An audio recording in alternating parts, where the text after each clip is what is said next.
Салам YouTube, бұл Кей Смарт, қандайсыздар? Жақшы отырасыздарбы? Егерде мықты болсоңуздар, смартфонду турасынан узунуна жаткырсаңыздар болот. Эмне дегенде бүгүн сиздер менен бирге биз IT жаңылыктар менен таанышабыз. Ага чейин албетте кыскача жарнама. Салтка айлангандай эле достор, сөзсүз видео класс басыңыздар, биз болсо сиздерге кыскача рекламаны сунуштайбыз. Азыркы учурда интернеттен акча табуу ушунчалык популярдуу болду, жада калса мектептеги окуучулар дагы аракет кылып жаткан учуру. Мен сиздерге болсо интернеттен акча табуу дегенде Авалон LTT'ны сунушташым мүмкүн. Болгону описание турган ссылканы басып өтүп катталыңыздар, жазыңыздар, аракет кылыңыздар, мен ишенем сиздердин колуңуздан келет.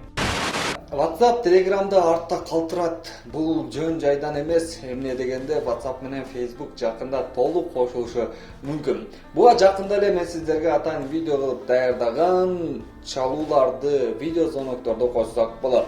Андан тышкары башка бөлүктөр боюнча дагы WhatsApp кошулушу мүмкүн. Бир жааты бул WhatsApp Pay, тагыраагы WhatsApp'тын акча которуу кызматы. Буга чейин сиздер менен биргеликте биз канча видео кылсак дагы эч тажаган эмеспиз. Азыркы учурда көпчүлүк мамлекеттерде WhatsApp Pay иштеп жатат. Акча которуу кызматы евро, ошондой эле доллар кылып адамдар бири-бирине акча которуп жаткан учуру. Акча которуу деп калдык. Азыркы учурда Кыргызстанда дагы акча которуу кызматтары кудайга шүгүр электрондук таризде жүрүп жаткан учуру. Бирок буга кимдин көңүлү жакшы жыйылып жатат? Балким аларда бир катар кемчиликтер бардыр. Эгерде сиздерде суроо талап болсо, комментарийге жазсаңыздар болот. Арген, азыркы учурда өтө Кыргызстанда хит болуп жаткан Баланс Кейжи дейлиби, Элсом дейлиби, Мегапей дейлиби же О кызматындагы өзүнчө акча которуу кызматтары бар. Ошолардын баардыгын сиздер менен биргеликте бир жакшы жерге олтуруп алып, узак обзор кылып көрсөтүшүбүз мүмкүн. Кимде кандай кемчиликтер бар деген. Эмне дегенде азыркы учурда мен көрүп жатамын, көпчүлүк инсандар акча которуу кызматтарын колдонуп жатышат. Электрондук таризде бунун эң ыңгайлуу жагы банкка барып, паспортуңузду көтөрүп, 1 саат кезекте туруп, тигил бул деген нерселер жок болот. Болгону смартфондо отуруп которуп кое бересиз. Жакшы жактары дагы бар, бирок Кыргызстандагы электрондук акча которуудагы абдан чоң кемчиликтер бар. Эгерде макул болсоңуздар, сиздер менен биргеликте дал ошону толукташыбыз мүмкүн. Ал үчүн болгону Арген электрондук акча которуу кызматы тууралуу видео даярда деп комментарийге жазсаңыздар болду. Бүгүн болсо мен IT жаңылыктардан алыстабай турайын. Интернеттеги маалыматтарга таяна турган болсок, WhatsApp Pay толук түрдө бардык өлкөлөрдө иштегенге даяр эмес деген маалыматтар чыгат.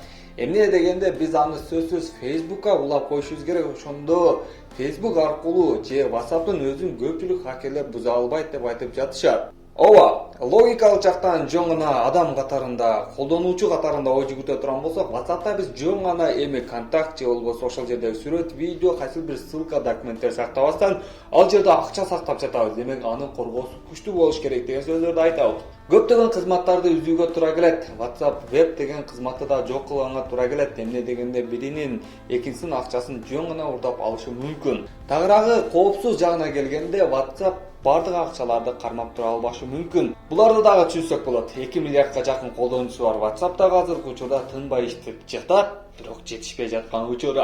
Ооба, бардыгыбыз бизге деп жатабыз, бирок бизге келиши өтө кыйын. Эмне деген азыркы учурда бета версиясынан тестилөөдө өткөн ийгиликтүү, бирок көпчүлүк азыркы учурда акча которуп жаткан инсандар айтымында толук акчалары корголбой жаткан учуру.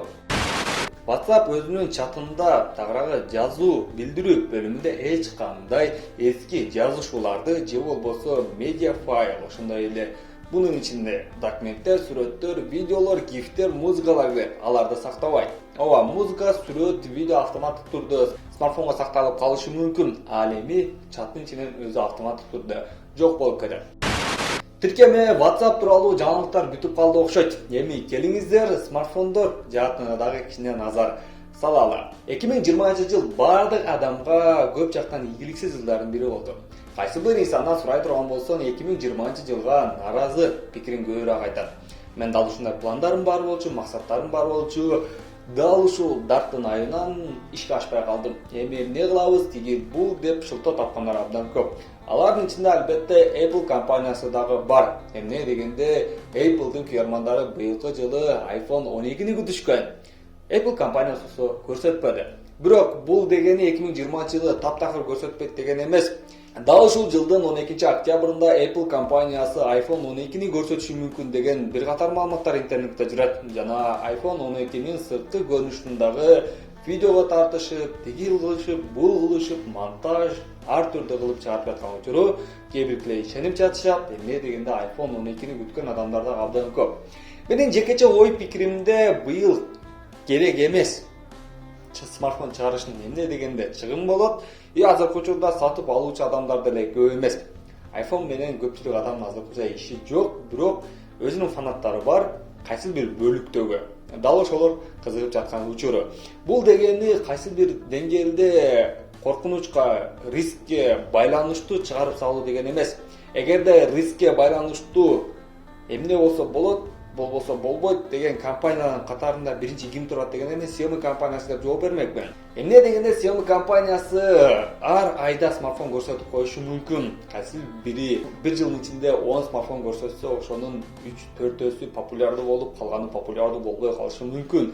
Бирок жылына болгону бир смартфон көрсөткөн iPhone тагыраагы Apple компаниясына дал ушундай коркунучка барыш керекпи? Мен оюмча жок. Аны албетте компания өзү көрсөтөт. Бүгүн болсо биз сиздер менен коштошобуз. Кийинки видеого чейин аман туруңуздар. Кызматсыздар Кейсмарт каналы болду. Каналга жазып элек болсоңуз сөзсүз жазып коюңуз. Подписаться деген кызыл жазуу сизди күтүп жаткан учуру. Мен болсо сиздер менен коштошомун, аман туруңуздар.